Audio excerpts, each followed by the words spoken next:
স্কিনে dead cells, black heads, white heads, ধুলাবালি, pollution. একটাই ট্রিটমেন্ট যাই সবকিছু দূর করে আনবে, ইনস্ট্যান্ট গ্লো। চলুন দেখি কিভাবে।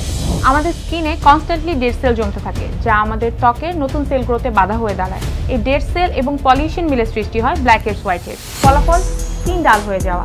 ওয়েট, আমাদের স্কিন অ্যানালাইসিসের মাধ্যমে আপনাদেরকে দেখাই। এই যে দেখেন ডেড সেলগুলো দেখা যাচ্ছে, দেখেন ব্ল্যাক হেডস, হোয়াইট হেডসও স্পষ্টভাবে দেখা যাচ্ছে। এইসব আপনার ফেস থেকে দূর করে ইনস্ট্যান্ট রেডিয়েন্ট ত্বক পেতে আপনাকে নিতে হবে আমাদের গ্লোয়িং ফেশিয়াল ট্রিটমেন্টে ডায়মন্ড পিলের মাধ্যমে প্রথমে আপনার ফেস থেকে কোনো ব্যথা ছাড়াই ডেড সেল রিমুভ করে ত্বক এক্সফোলিয়েট করে এবং ভ্যাকুয়াম সাকশনের সাহায্যে আপনার ত্বকের ডেড সেলগুলো একটি ফিল্টারে জমা হয়।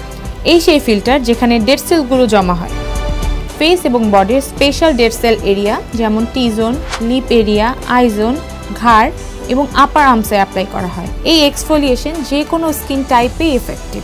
স্কিনের ডিপ এক্সফোলিয়েশন করে অ্যাকনি, কালো দাগের মতো সমস্যা থেকে বাঁচায়। আর ভ্যাকুয়াম সাকশনের কারণে স্কিনে ব্লাড সার্কুলেশন বাড়ে, যা স্কিন রিজুভিনেশনে সাহায্য করে। দেখুন ট্রিটমেন্ট শেষে কী পরিমাণ ডেড সেল জমেছে, যা স্কিনে থেকে স্কিনকে ডাল করে রাখতো।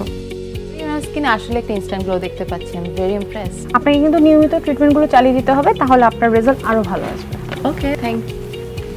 যেহেতু ডেড সেল প্রতিনিয়ত আমাদের স্কিনে জমতে থাকে, তাই আপনি আপনার স্কিনের এমন গ্লো সবসময় ধরে রাখতে চাইলে আপনাকে নিয়মিত ট্রিটমেন্ট করতে হবে। তাহলে আপনার স্কিন হবে হেলদি এবং গ্লোয়িং।